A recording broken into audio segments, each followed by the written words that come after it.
welcome to the Art of Decluttering podcast. I'm your host, Amy Ravel, and I have an amazing guest with me today.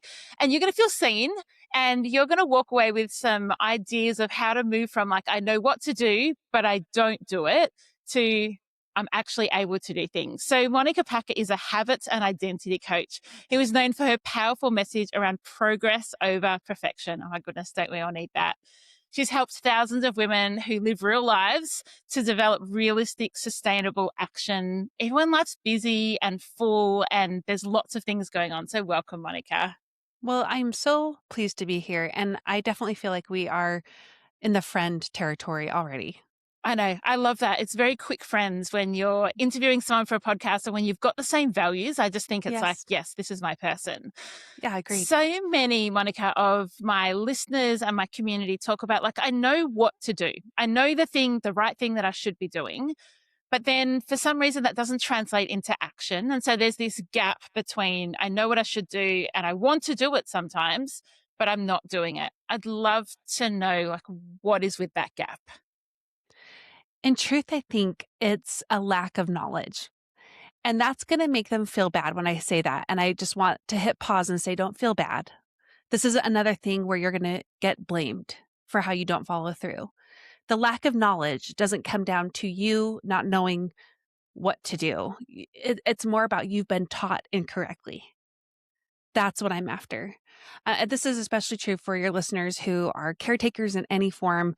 That's honestly all women, and there's so much research behind this. But um, we have to do things differently. And in the self-help space, especially with habits, and I would say anything like wellness oriented, anything really, most of the leaders there are male leaders. And we're not going to, say, where are pitchforks? Let's go get these men. Men are the worst. That's not the message. The message is more. An accidental belief that what they have to share is gender. What's the word? Applicable to everyone or Yeah. yeah, okay. Yeah. When in reality, our lives are different from men. And that's due to invisible labor, which has been a decades long source of research from sociologists to economists to everything you can possibly think of, even psychology, about the invisible loads we carry as women. And that's anything mental or physical that you do to keep family, homes, and even workplaces afloat. And it's all the things that are unseen and oftentimes undervalued, if valued at all, underpaid, if paid at all. And it's what makes it so we have less time, we have less energy, we have less support externally, and we have less energy, like I said, in terms of what we do requires mental and physical energy at all times, right? So, and Yeah. another thing too is we get interrupted a whole lot more. Oh So gosh, we do. we do. So, which happened to us when we first tried to start recording, right? So, and again, this isn't to say men are the worst. I have a good man, a good partner in my life. I've had many good men in my life in terms of my father, my brothers, who, I told you before we started recording, my brothers were like second dads to us and are very capable, very involved in their households. But regardless of what it looks like in any person's household, women's lives are different. And that means the habits, the ways we've been taught to form habits in the past. And it's so ingrained in our minds. So we think we know what we need to do, but really we're following a script that was never designed for us. It was never with those invisible, labor factors in mind and how they truly affect every moment of every day. And instead, we need a different method that is designed for women who have unreliable schedules, unreliable sources of energy, even our whole cycles could be a whole other conversation, but that's not particularly my expertise, but it is part of this puzzle for sure. But so what I'm trying to get at, the nutshell. You thought you failed in the past, but really, what if it was the habit formation methods that failed you? Yeah, and I think what you said is really right, is we feel like we have failed. I know I feel like I fail when I don't follow through on a habit that I have sometimes started really strongly on or Mhm. have good intentions on or highly value. I think, no, that's something I want to do. Yes. So tell me about this education piece, if that's kind of forming a lot of the gap. Yeah, talk a little bit more about that. Mhm. Okay, so we already leveled with some truth here, kind of like those big light bulbs of like, oh, I must do habits differently. And that involves like so many things from the way that you care for yourself, the way you manage your household and work, your physical body, like it just transcends to so many different things. So when you know that, then you can get curious about how to do habits differently. And I'm just going to point out a few things. Maybe we can talk about what's wrong with other ways we see habits, thanks to the methods of yonder years. Okay, um, and and what's wrong is most of the time, and this is true with almost anything self help and wellness. Again, is the way things are taught are very black and white, very certainty bound. And I'll tell you that's because it's easier to teach that way. It's easier to learn that way. It's more profitable and it's easier to sell It's easier too. to market. Easier to market. It is so Yeah. much harder to talk about, hey, not every day looks the same. There's nuance internally, externally. There's factors that don't go according to plan. There's circumstances that pop up, and that's harder to sell because people love the idea of a black and white method that leads to very certain outcomes. If I follow A to Z, then I will get exactly what I want. And so people teach it that way. Instead, what we need to consider is how to have a way of looking at habits and our lives and designing our lives around our habits and our habits around our lives, where that is all not just like ignored or kind of like shuffled off to the wings, like be quiet, shh, just pretend that everything is the same every single day. And that you have like an endless resource of energy and support and no interruptions and all the predictability in the world. Shh, just pretend. But in reality, we need to know like how do we just know like, hey, come on the stage. If all of these factors are here, how can we, instead of saying, well, then I guess what's the point? Don't try. How do we instead work with these things and still have the end results, or at least a version of it that we want? Because there's a reason we want these things. There's a reason, and they're good and valuable. So think about that. Like, why does this matter to me? And if it really does come down to, well, because Sally down the street does it that way, that's probably not good enough reason. Or because so and so said it online. And I bet it was like a bro self help guy. So, think about like, well, most of the things I think though, people do have a genuine, valid reason about why they want something. So go with that for sure. And then I'm going to give you some practical things, but let's just start there of knowing this matters to me and why. And also, I have to make space for life as I'm designing this habit. I can't ignore Yeah. life. I have to actually bring it out on front stage, center stage, so I can design my habit to match it. And I think this concept of like, it's 21 days to build a habit always feels like when I get to day 6 and Yes. someone wakes up sick or Hmm. there's a work emergency or I just feel rubbish, I feel like I always go, oh, now back to day number 1 Exactly. because How there's many of this us like have done that? Like, unattainable yes. 21 days. It's a shared experience. And so that's another thing that these habit formation methods get wrong. And I say this with total love, but I call them good men with great methods. Like these are good men and they have great methods, but they aren't designed for us. Is they teach consistency as rigid perfection. Yeah. Okay? So that's why you get the 21, 28, 30-day habit challenges. Yeah. And how many of us, I think we could all raise our hand, have gotten partway through a challenge and had to stop, whether earlier, in the middle, or right at the Yeah. end. And then it feels like none of it mattered. And then you just fall off the Yes. wagon. Yeah. And also just there's a whole other part to that too we can talk about. Let me get focused on this. Consistency, instead of it being rigid perfection. Okay, that's certainty bound, right? That's black and white. That's all or nothing thinking. Here's a new definition I'd like your audience to consider. Consistency is doing your best most of the time over time. Your best is not perfection. Yeah. Okay. Your best is what you actually can give. And that can change day to day and it can change season to season. I mean that both figurative and literal. Okay. I love that, Monica. Mm-hmm. I Most love of every word in that. good. Okay. So we got even that best part.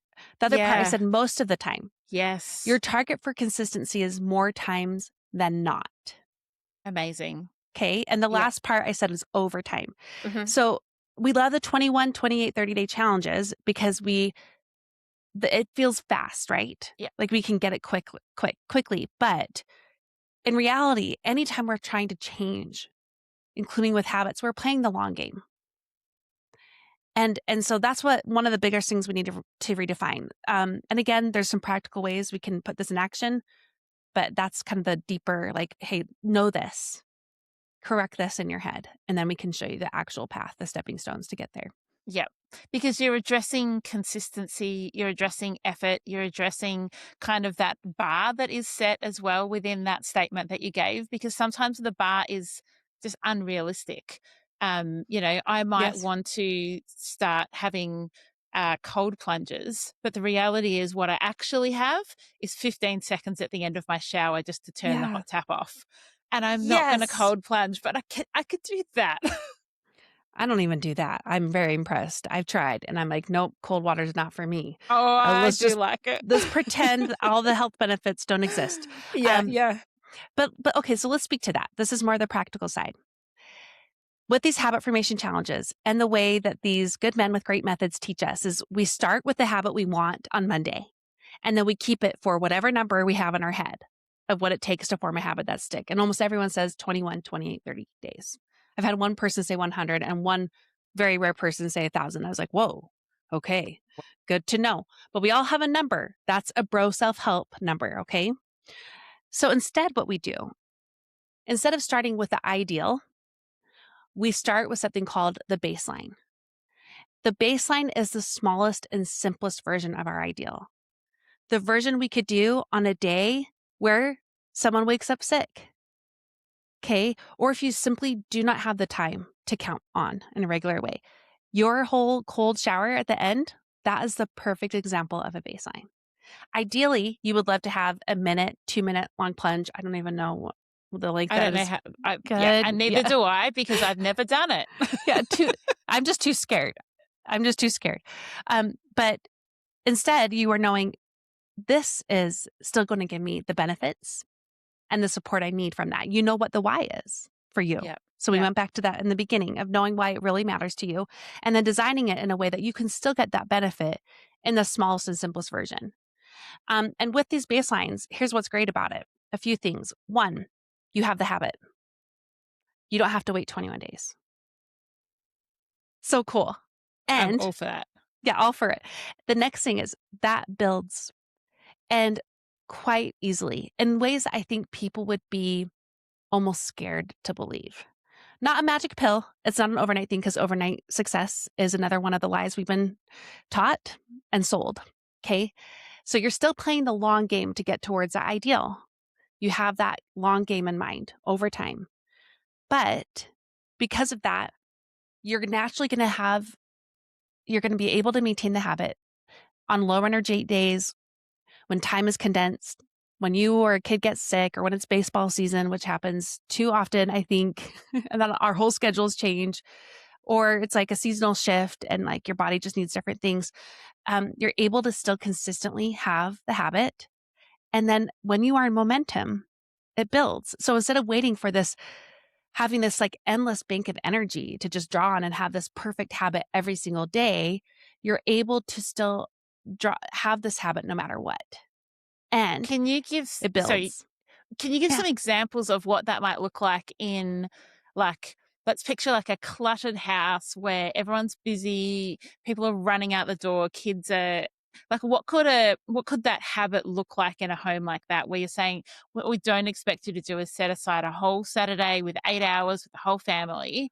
Yeah. Like what could that, like, little micro habit that you can do your best on most of the time over time, what could that look like? hmm It could look like, I mean, think of any habit that you have wanted or that even you think you should have, but it's just hard to get. And I would still start with why do I want this? And what is the ideal version of this that I would love to have on a day where I do have a lot of energy and the schedule is going pretty well and things are in the clear.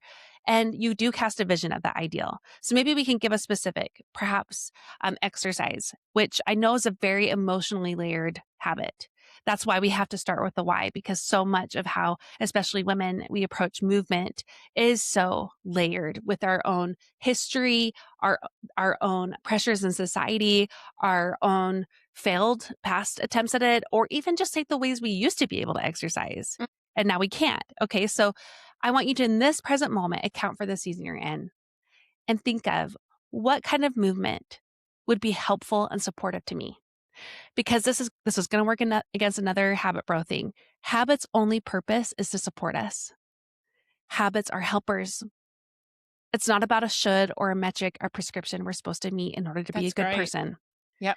So if you believe that, think about exercise right now. What form of movement would actually help me? What do I need from exercise? Maybe you need a slow walk around your neighborhood because you need the peace, you need the quiet, you just need to move and kind of like this walking meditation. Maybe you need to go punch something. I mean, maybe you have to get all your frustration out, or like you just got to jump or dance or stretch. Like, so you get to design the ideal. And from that, think of what is the smallest and simplest version of that. Okay. Yeah. Oftentimes it's a matter of time. So some people like, no matter what the form of exercise I want to do, I know I want to do 30 minutes of it or 60 minutes of it. Again, the habits are subjective Yeah. and exercise Totally. is no different. Like Yeah. 30 minutes could be someone's like Everest and 30 minutes could be another person's like, that's like my baseline day. Okay. So it's Yes. all Yep. subjective. Okay. So with that, you think of with the ideal, what is my smallest and simplest? If 30 minutes is the ideal, I know even on a day where my period starts, for example, I could go on a 10-minute walk. I could do that. Or I could walk. And if you don't want to do time limits, you could say I can walk up and down the block.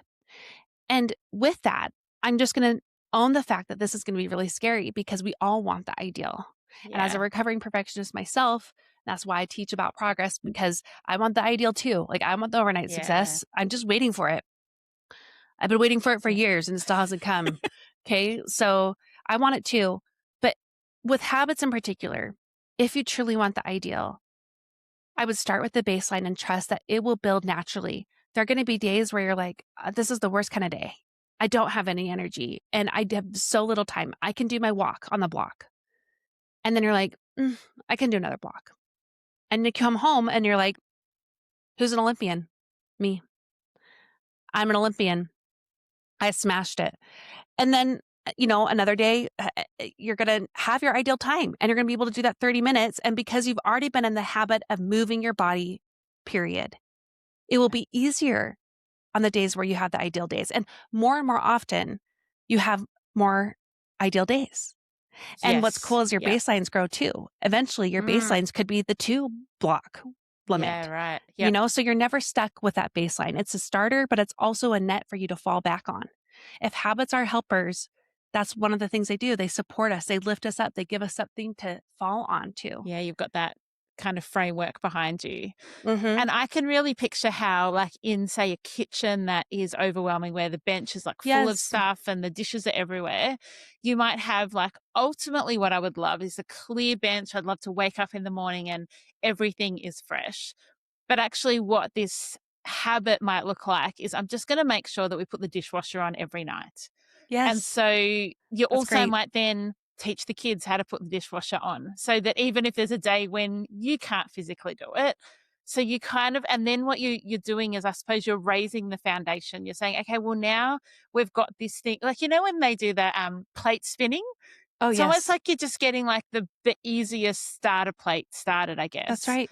And you're like, okay, well, now that the dishwasher runs every night, I feel like maybe I could do the hand washing each night too. So it's less caked on in the morning from the dinner before. Like, so it's kind of like finding those things that are going to that are easy to do, but will make a difference, right? Is that kind of the concept around it? That's totally it. And there's some cool science though behind this. I mean, do you just Okay. think about one of the laws of physics, laws of motion. Yeah. A ball in motion stays in motion. So Yeah. even the baseline creates momentum that builds in that Yeah. moment or in other ways. Like you may be able to start the dishwasher and wipe off the Yeah. counter. Yeah. Yeah. Um, I've had clients who want to work on their big stacks of papers that they need to sort through. Sometimes we can get the ideals easily. Sometimes there are certain habits or areas of our life where it's just easy for us to meet the ideal. Okay. Then if it's working for you, great, stick with it. Like you don't have to have baselines for everything if things are working. But if it's a particular habit, task, like routine responsibility that pops up for you and it's hard to maintain, this is where I would think about the baselines. And this is where, with the paper in particular, I've had clients who have a literal timer set for 10 minutes a day, just 10 minutes a day to go through it. Or even sometimes it's a certain number of papers. And, that may seem like nothing, but I can't even begin to tell you the number of women who, in doing this, to having the courage to try something different, have not only surprised themselves with how they've been able to form a habit that actually sticks and have been surprised about how it builds and how sustainable it is too. They've been shocked with how it helps them rewire the way they see themselves. Because we started this Yeah, that's conversation, Amy, with great. people being like, I'm a failure. Yeah, When really yeah. it's like, well, what if the habit formation methods failed you? And you start to rewire the way you see yourself. Actually, I am organized. Mhm. Actually, I do move my body. Like I'm a mover. I'm a walker, whatever it is. So it can change not just the habits, but the way you see yourself. Yeah. I think that's so powerful. It's so powerful because what we're saying is you have that baseline and you hit that baseline most of the time. It's also not like the baseline means a minimum you have to do every day. And if you do, like, it's Yes. so gracious, but empowering. Sometimes when we're talking with clients, like you said, you put your 10-minute timer on or you just tackle a few items. And sometimes we're like, I don't care what you do, just do something, even if you do Yeah. one piece of paper, because initiation is often the challenge. I remember when I used to go to the gym, the PT that I saw used to say, just put your runners on. Yeah. And that's your goal.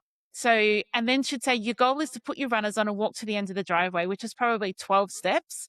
And she's like, because once you've done all that work, you're just going to keep walking. That's exactly right. That's momentum illustrated perfectly right there. And I Yeah. love that the trainer knew that. What's you talk a bit about just starting or just Mhm. initiating. Let's talk about that as to like, how do you actually begin this baseline or begin on I'm going to do my best on most days? Like, what does that starting look like? It does look like just the baseline. I mean, this is a departure from our start Monday mentality. On Monday, I'm going to do, and we have a whole litany of Hmm. new habits and Poor Monday. responsibilities, like Poor poor Monday. Monday and also poor January 1st. Yes. So We much do that. pressure. So much pressure. So Yeah. instead, I would still, like we said, know your why behind a habit, cast a version of your ideal, then design a baseline. And then there's one other step before you would start. And I would say, like, you're going to start with the baseline and that's it. You start with the baseline and you shoot for more times than not in terms of when you want the habit. And to help you with that, though, you need some specificity. And that specificity comes in terms of habit stacking. Our habits are best when they are attached to other habits.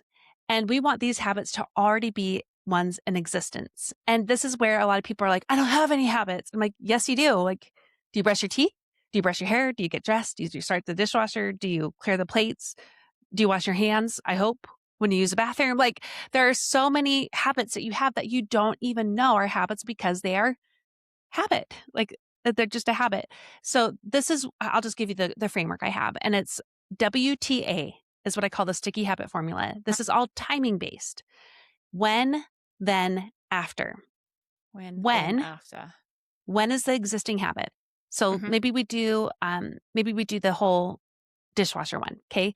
When I clear the plates, because you already do that. Let's Hmm. pretend. If you don't, that's okay. You can have another habit you attach it to. But let's go say this person does. So when I'm done clearing the plates, then I'll start the dishwasher or then I'll put them in the dishwasher. Okay. And that's your when then pairing. Yep. That's your baseline. Ideally, maybe it's I load the dishwasher and I start it. And then I wipe off the counter. Like maybe you have this whole like cleanup routine you want. But on the worst of day, you can help start loading the dishwasher for the night or for that meal. Okay. That's your baseline. After is when you affirm in yourself being the person that does that kind of thing. Ooh, After I is like that. positive. Yeah, it's positive reinforcement. Okay.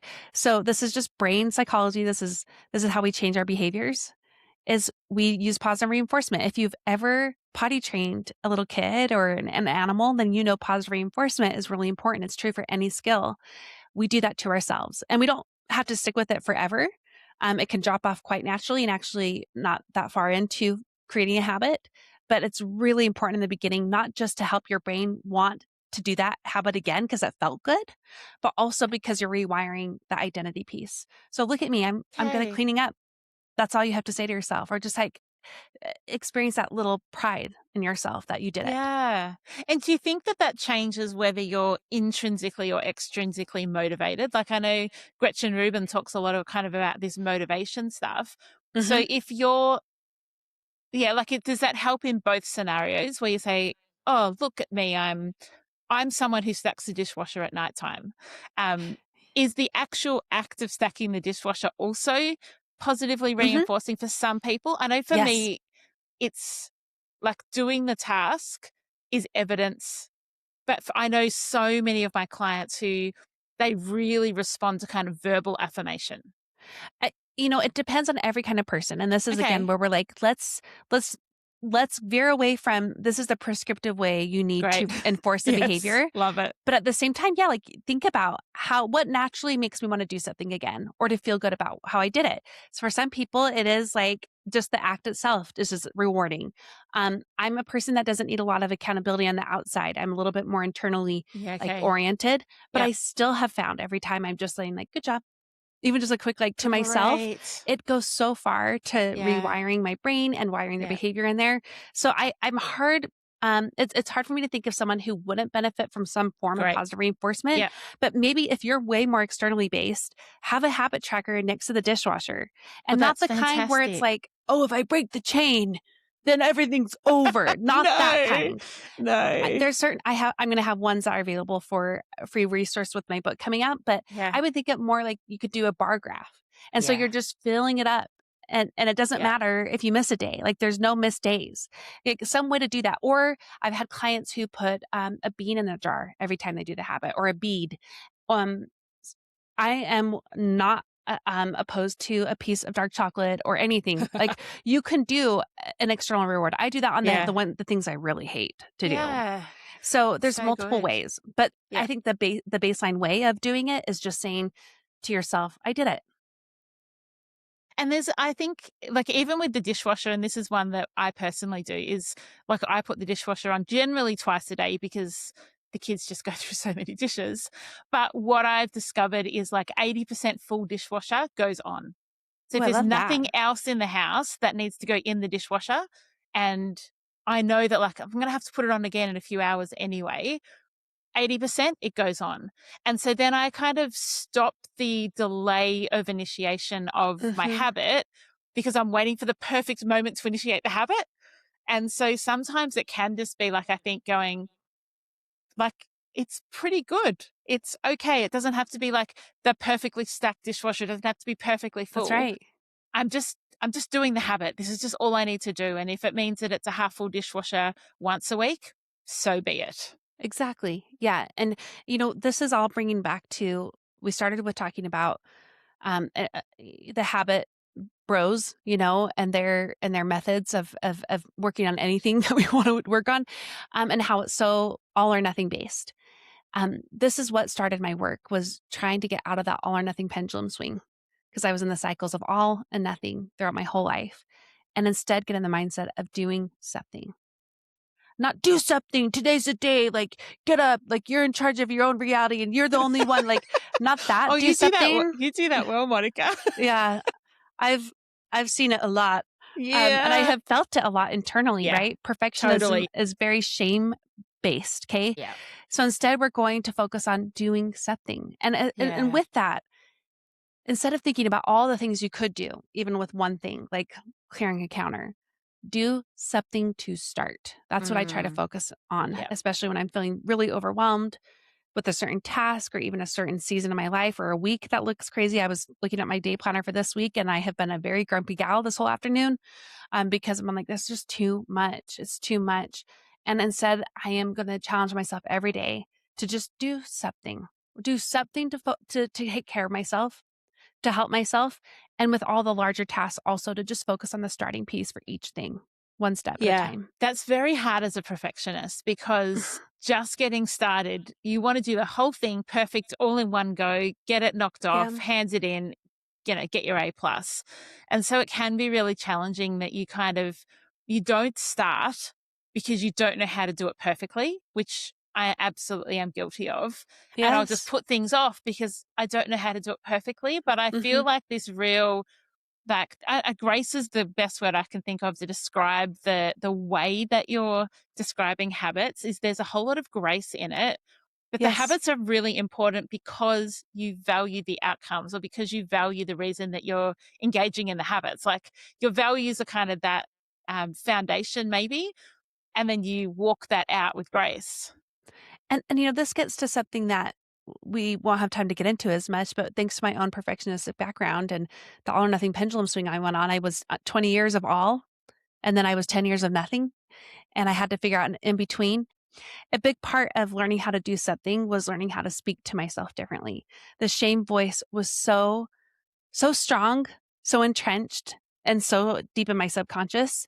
That's the only way I knew how to navigate trying to improve my life. And that's why I had been in the nothing side. Shame is there for the nothing side just as much as it is for the all. So self compassion is a huge piece to this. And it's not about apathy. That's Yeah, it's actually not. perfectionism. Like, Yeah. yeah. So it's more about being a parent to yourself, of being a mom to yourself, of being a coach to yourself, of pushing yourself through because you know you deserve better and there's a different way. Mm. And doing it for what the outcome will That's right. be. Mhm. Over time is really important, because I think so much of, like, maybe even our parents' generation, like that generation ahead of us, Monica, were, I'm going to go hard and then I'm going to reward myself with going backwards. So I'm Yes. going to, tidy, tidy, tidy, tidy my house, and then I'm going to do nothing for a week. And then they end up on this cycle of, like, binging and um, like that slothfulness in their home, in their work, in their friendships, where it's just like all or nothing, all or nothing. And I would hope that we can kind of evolve from that and learn that, like, what's the word where it's like just being consistent That's it. is actually the higher value. Mhm. And with that, I would say maybe a good word to replace it with, if people have a lot of attachments to the word consistency, Yep. is actually how about sustainability? Oh, Because that is that's what you're so much going better. for. It's exactly what you're going for. And these little incremental changes make a big difference. Huge. I mean, we know this with investment, and money that you put in your Yes. bank account. And if you actually put money into investment, Yep. money grows over time, small. And that's the process to anything, honestly. It's Yep. small wins build over time. That's the truth. The overnight success, it gets sold to us. We buy into it. We see it online. But in reality, it does not exist. It's all back to the small wins build over time. That's the truth. It's not Small as wins sexy build and it's over harder to time. sell, Yeah, but but it's the it truth. works. That's right. Yeah. And we would prefer to be people that tell the truth for your better outcomes than hype you up to then fall very, very, very quickly when life happens. Because and we didn't even get a chance to talk about, like, this invisible mental load, but there's so much we could talk about. Monica, I just think that the insights that you've given, the education piece that you've given around it, and then, like, this practical outworking of, like, you're just going to do your best most of the time for the long term, is going to change the way that people kind of build their habits. And I hope also, so. what I want to remind people of is you can build habits around any goal that you want to achieve. So any goal can have these little, like, micro steps forward that you just keep consistently doing. And I'm going to vouch for that and just say this has been true for the book that I have coming out. Is I had my own baseline to writing. I have 5 kids, and I'm mostly a stay-at-home mom, and I work part-time, and I was going to add writing a book on top of it. And my baseline was to write 10 minutes. And most of the time, um, that 10 minutes naturally built up to 15 or 20-minute days. Yeah. And then, of course, there were different periods where it had to be like a couple hour days, and especially near Yeah. the end, several hours, several hours, several hours. But most of this book was written in 10 minutes a day. I mean, that's just testament to the fact that it works, hey? It does. Where can people find you online? Because I think lots of people are going to want to follow you. When your book Sticky Habits comes out, I know we want to, like, tell everybody so that they can get a copy of it. So where can they Yeah. keep up to date with all things, Monica? Well, I would love to have them, since they're already listening to a podcast, just search for About Progress in their podcast app right now, and then follow along there. See if you like our content and stick around. I'd love to have you. And then Sticky Habits comes out on September 8th in the September. US. Here's the thing. For you US listeners, you can pre-order now at stickyhabitsbook.com. Yep. I do not have the international rights yet because I'm a first-time author and my publisher is taking a big Ah, risk on me just in even publishing me. Um, right. but I've been interviewing with a lot of international folks that have been Great. so fun.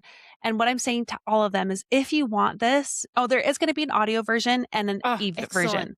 So there you go. There's two. But if you Yep. want the physical book, because you're a physical book reader, email me at hello@aboutprogress.com and I'm going to forward every international request for the physical book to my publisher. I love that Okay, so so that's the much. plan. But there will be Yeah. the audio and the e version for them too. Thank you so much, Monica. I think we have walked away with practicality and just things that we can initiate today, but continue on for that sustainability. So thank you so much for being my guest today. Oh, I'm so pleased. And honestly, all of my work, I hope, is both deep and practical. So I'm really glad that we crossed that finish line together today. Yeah, me too. Until next week, listeners, enjoy the freedom.